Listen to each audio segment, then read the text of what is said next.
يا صباح الفل او مساء الفل حسب ما بتشوفوا الفيديو. ازيكم حبايب قلبي؟ عاملين ايه؟ يا رب دايما تكونوا بخير. قبل ما نبدا في اي حاجه نصلي على الرسول عليه افضل الصلاه والسلام. لو اول بقى مره تشوفيني يا ريت تشتركي في القناه وتفعلي زر الجرس عشان يوصلك كل جديد انا بنزله باذن الله. بحبكم في الله وشكرا على كومنتاتكم الجميله اللي دايما بتديني طاقه ايجابيه. وان شاء الله مكملين في الميزانيات، ودي ميزانيه يا بنات ان شاء الله ممكن تكفيكي 20 يوم او اكتر كمان. يلا بينا نشوف الميزانيه وصلي على النبي. حط اللايك بتاعك وتعالي نشوف. اول حاجه عشان الجو حر ونحطها في التلاجة وهي السمك. دول 2 كيلو ونص من السمك، 2 كيلو ونص من السمك. دول كده 2 كيلو ونص، 2 كيلو من السوردية، ونص كيلو من الشبار 4 حتات. طيب انا بصوا عشان بس ايه نمشي الدنيا وننظم الامور كده. ممكن انت تكوني هتعملي دول، ممكن تكون عيله كبيره فتعمل دول مره واحده، ممكن تكون عيله صغيره مثلا كل واحد ياخد حتتين، ممكن يكونوا فردين، ممكن يكونوا 3، فتقسم الكميه دي على 3 مرات خلال الشهر. فطبعا يا بنات كل واحد حسب ظروفه عشان مش نرجع نختلف في الاراء.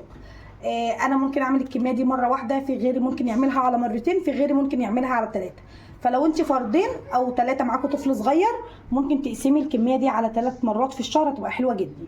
لو عيله كبيره شويه على مرتين، لو كبيره حبتين يبقى على 3 مرات. ودي كده هنا السمك، والسمك ده كان سعره عامل 210. حلو جدا. وزي ما تحبي بقى ممكن تجيبي كله شبار، ممكن تجيبي كل ده، ممكن تجيبي بوري، زي ما انت عايزه. احنا بنحب الانواع دي فانت ممكن برضو تشكلي. معايا ايه تاني؟ استغلي بقى اليومين دول موسم الطماطم يا بنات. الطماطم اللهم بارك حلوه جدا جدا اليومين دول. الطماطم اليومين دول عامله الكيلو ونص ب10. انا شايفاها من وجهه نظري حلوه جدا. ومش فيها طري جامد. بصوا ما شاء الله اللهم بارك. الطماطم دي جايباها كيلو ونص ب10، ال3 كيلو ب20 جنيه. حلوه جدا. ممكن بقى انت تجيبي 3 لو انت برضو عيله صغيره، وممكن تجيبي اكتر. انا جبت ب40 جنيه، جبت الشنطتين دول ب40 جنيه. 3 ب40، هو يعني وزنهم لي على بعضهم 6 كيلو.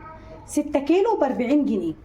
حلوه. بصوا ما شاء الله الكيس ده مليان، والكيس ده انا اللي قسمتهم، كانوا كلهم في كيس واحد فخفت يتفعصوا فقسمتهم صراحه في كيستين.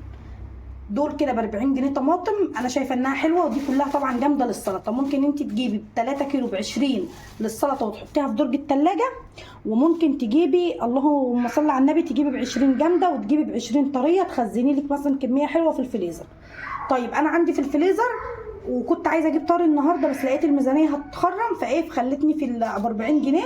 ان شاء الله يجيبني 15 يوم وزياده. تمام. تبع حسب استهلاكك في الطماطم. ممكن دول حد يكفيهم 15 و20 يوم، ممكن حد يكفيهم اسبوع. دايما بقول النقطه دي علشان تكونوا عارفين. صراحه على مدار الصيف يعني ما بكترش طماطم في الطبيخ ابدا ابدا. لو في محشي بقى وانا مضطره يعني مش عايزه اخد من الجامده دي، هاخد من اللي في الفريزر. تمام. ثواني بس نحطهم هنا كده. احنا نشيل الصينيه دي خالص ونحط الطماطم. تمام. جبنا ايه تاني؟ بس يا يونس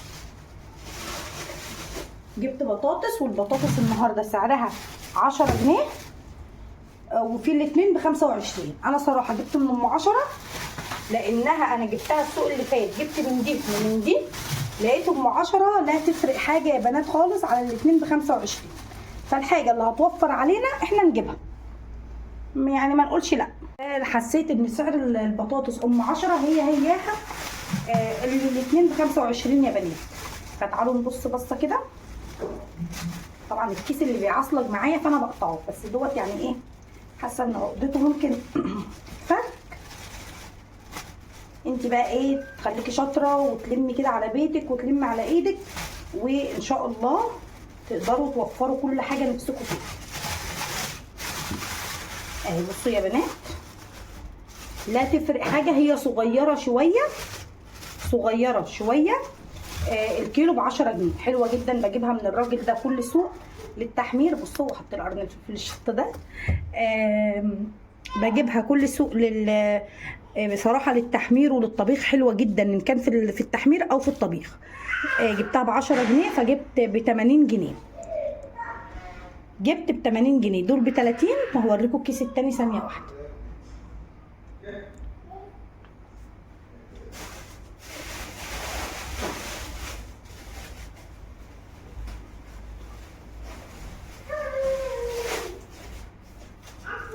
قولوا لي بقى الاسعار عندكم زي كده ولا ايه. بصوا يا بنات، ده ب50، ده الكيس ده ب50، جبت الكيس ده ب50 على بعضه، وده ب30. تمام. طيب دول ب80 جنيه بطاطس، متهيألي حلوين جدا ان هم يجيبوك ل20 يوم. واحلى حاجه يا بنات تعملوها والله العظيم، مشوا نفسكم على كده، هتفيدكم جدا، وهي ان انت قبل ما تنزلي السوق، اجرودي الثلاجه، اجراد الخزين ثانيه، سيبيه هنا. فانا شايفه ان 80 جنيه بطاطس حلوين جدا ان هم يكفوكي 20 يوم او اكتر كمان. طيب عفوا، النقطه اللي بتكلم فيها وهي ان انت هاتي اجرودي قبل ما تنزلي. مثلا انت هتنزلي تجيبي مثلا طلبات من السوق النهارده، اجرودي ضرفه الخزين، بصي فيها وانت ماشيه، نظفي الثلاجه. انا زي ما قلت لكم يا بنات في الروتين الاسبوعي بتاعي، سيبيه هنا. فانا شايفه ان 80 جنيه بطاطس حلوين جدا ان هم يكفوكي 20 يوم او اكتر كمان. طيب عفوا، النقطه اللي بتكلم فيها وهي ان انت هاتي اجرودي قبل ما تنزلي. مثلا انت هتنزلي تجيبي مثلا طلبات من السوق النهارده، اجرودي ضرفه الخزين، بصي فيها وانت ماشيه، نظفي الثلاجه. انا زي ما قلت لكم يا بنات في الروتين الاسبوعي بتاعي بعمل ايه، كل اسبوع بنظف الثلاجه، وده بيوفر عليا مجهود، بيوفر عليا نظافه الثلاجه تكون دايما نظيفه، واكون قبل ما انزل السوق. يعني انا بنظف الثلاجه يوم الاربع، بنزل السوق الخميس. عارفه لو عندي ليمون ما بجيبش ليمون، لو عندي بتنجان بجيب تكمله. فان انت تنزلي عشوائي كده وتجيبي، هتلاقي نفسك بتخسري كتير جدا، وهتجيبي حاجات على حاجات عندك، والحاجات هتبوظ. فاسلم حل ان انت تجردي الثلاجه وتجردي ظرفه الخزين بتاعتك والخضروات، وتشوفي عندك ايه وايه اللي ناقص في النواشف، عايزه زيت ولا لا، عايزه سكر ولا لا. الحاجات دي هتفرق معاكي جدا. طيب ب 80 جنيه بطاطس، ب 40 جنيه طماطم. طيب جبت ايه تاني؟ جبت القته النهارده كانت ب 15 جنيه. وعايزه اقول لكم يا بنات، انا نازله السوق النهارده بدري جدا، يعني كنت في السوق الساعه 7:15. كنت في السوق النهارده الساعه 7:15. يعني لو كنت رايحه متاخر كانت الاسعار هتبقى اهدى من كده، بس صراحه النهارده الجو حر جدا، فحاولت ان انا اقوم بدري. طيب جبت القته، والقته كان سعرها ب 15 جنيه، لسعر الكيلو 15 جنيه، جبت ب 20 جنيه. بتكلم فيه ده حاجات اساسيه، لا غنى عن البطاطس، ما اقدرش اقول لك شيليها، لا غنى عن الطماطم. الخضار مثلا لو مش عايزه تجيبي قته هتجيبي خيار، فالاثنين موجودين. طيب انا جبت ب 20 قته، والخيار كان سعره عامل 20 جنيه، جبت نص كيلو بس. يعني جبت حاجات للسلطه او ناكلها كده ب 30 جنيه. تمام. طبعا انا بفضل ان احنا ما ننزلش نجيب طلباتنا يوميا، لان هنجيب طلبات يوميا هنخسر. يعني المرتب مش هيكفينا حتى لربع الشهر، مش هقولك لنص الشهر.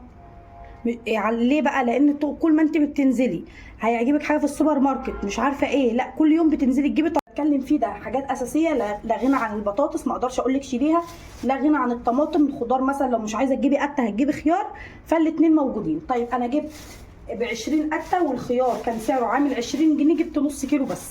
يعني جبت حاجات للسلطه او ناكلها كده ب 30 جنيه.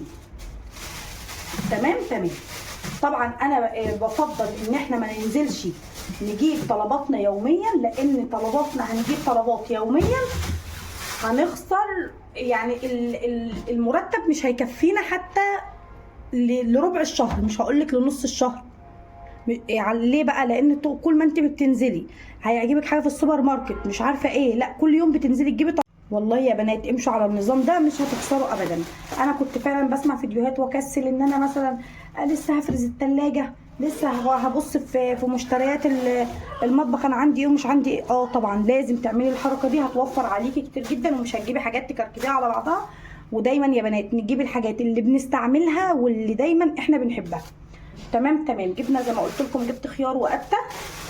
تمام. جبت ربع كيلو من الحمص. يعني مثلا انا بجيب الحمص ده اعمله مثلا في طاجن او في حله بطماطم بحاجات زي كده. في ناس مثلا ممكن ما تستغنى عن الحمص ده تماما، ممكن تجيبي مكانه فاصوليا، ممكن تجيبي مكانه مكرونه. يعني فاهمين، كل ميزانيه مش زي بعضها. طيب جبت ال10 شعريه، ده ب15، ده في يوم. و10 شعريه عشان الرز، و10 مكرونه ده في يوم. 15 اسفه، 15 مكرونه ده في يوم. وربع كيلو لوبيا ده في يوم. تمام. استنوا لسه في حاجه تاني. يا ربي كانت في ايدي هنا.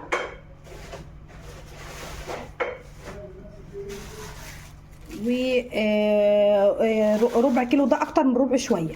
عدس ده في يوم، ده اكله وده اكله وده اكله، ممكن نستبدلها باي حاجه تانية زي ما قلت الحمص، وده مكرونه اكله. ما شاء الله عندنا كام؟ ده 2 و2 4 اكلات. صينيه بطاطس مره، ماشي، في يوم مكعبات مره، يوم مثلا حبه رز بشعريه وحته بتنجان مقلي وفلفل وبطاطس محمره ورز بشعريه، برضو اكله. تمام. والسمك اكله او اكلتين زي ما تحبي انت، زي ما قلت لكم ممكن تقسموها على فترات. ده طيب ده ايه؟ ده قسم البقوليات او النواشف زي ما بتسموها. تمام. جبنا فيهم ما شاء الله 4 اكلات، ممكن تستبدلي اي حاجه فيهم، ممكن تجيبي فاصوليا، انا عندي فاصوليا فهتبقى 5 اكله مثلا.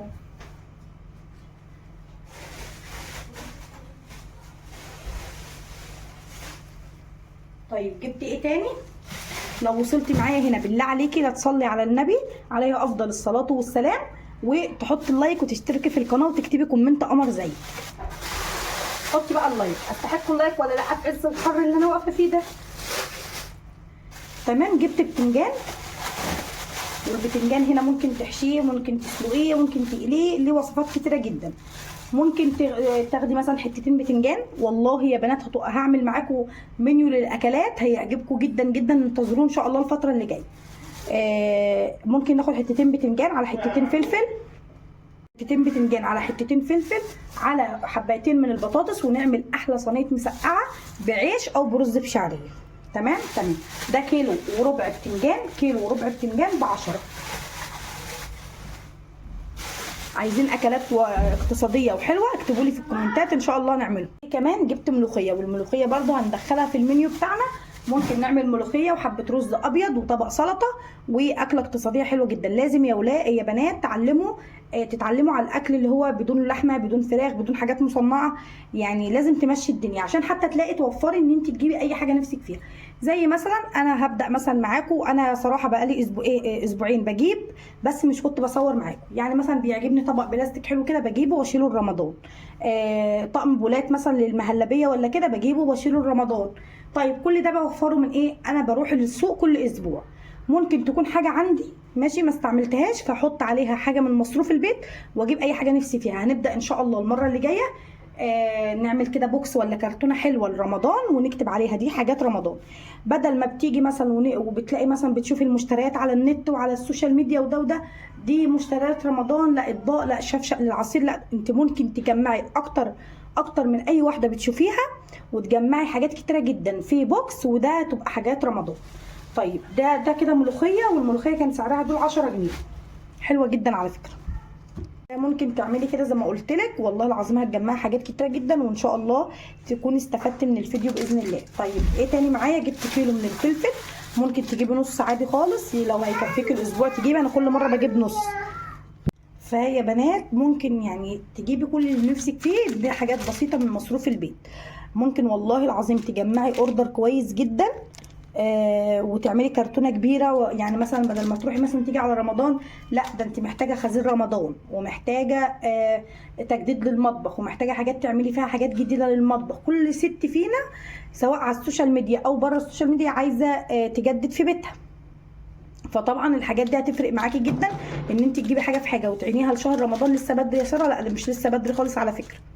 بجيبها برضو بحس ان هي بتنجز معايا جدا، هي ب20 جنيه سلك هيكفيني يعني كميه طويله، فبرضو بدخلها من ضمن مصروف الخضار. 20 جنيه سلك ممكن تكفيكي شهر، ممكن تكفيكي 20 يوم 15 يوم حسب استهلاكك. اشهد لا اله الا الله. فده ب20 جنيه سلك هاتيه هيوفر معاكي جدا.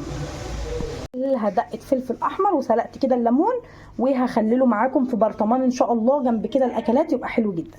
اشوفكم في فيديو جديد على خير ان شاء الله، يا رب الفيديو يكون عجبكم واستفدتم من كل حاجه انا قلتها. صلوا على الرسول وحط لايك قبل ما تمشي. سلام عليكم. اتكلم فيه ده حاجات اساسيه، لا غنى عن البطاطس، ما اقدرش اقول لك شيليها، لا غنى عن الطماطم. الخضار مثلا لو مش عايزه تجيبي قته هتجيبي خيار، فالاثنين موجودين. طيب انا جبت ب20 قته، والخيار كان سعره عامل 20 جنيه، جبت نص كيلو بس، يعني جبت حاجات للسلطه او ناكلها كده ب30 جنيه. تمام. طبعا انا بفضل ان احنا ما ننزلش نجيب طلباتنا يوميا، لان طلباتنا هنجيب طلبات يوميا هنخسر، يعني المرتب مش هيكفينا حتى لربع الشهر، مش هقولك لنص الشهر. ليه بقى؟ لان كل ما انت بتنزلي هيعجبك حاجه في السوبر ماركت مش عارفه ايه، لا كل يوم بتنزلي تجيبي. والله يا بنات امشوا على النظام ده مش هتخسروا ابدا.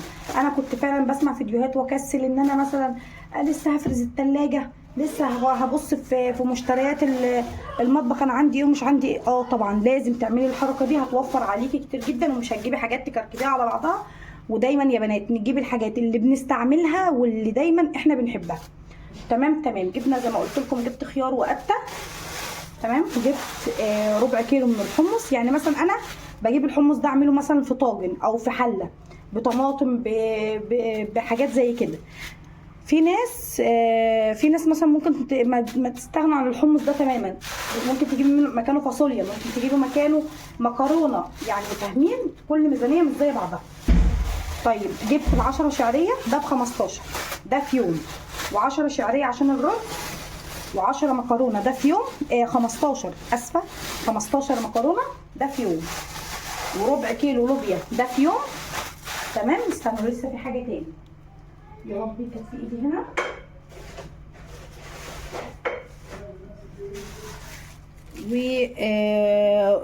وربع كيلو ده اكتر من ربع شويه. عدس ده في يوم. ده اكله وده اكله وده اكله، ممكن نستبدلها باي حاجه تانية زي ما قلت الحمص. وده مكرونه اكله. ما شاء الله عندنا كام؟ ده 2 و2 4 اكلات. صينيه بطاطس مره، ماشي، في يوم. مكعبات مره يوم، مثلا حبه رز بشعريه وحته بتنجان مقلي وفلفل وبطاطس محمره ورز بشعريه، برضو اكله. تمام. والسمك اكله او اكلتين زي ما تحبي انت، زي ما قلت لكم ممكن تقسموها على فترات. ده طيب ده ايه؟ ده قسم البقوليات او النواشف زي ما بتسموها. تمام. جبنا فيهم ما شاء الله 4 اكلات، ممكن تستبدلي اي حاجه فيهم، ممكن تجيبي فاصوليا، انا عندي فاصوليا فهتبقى 5 اكله مثلا.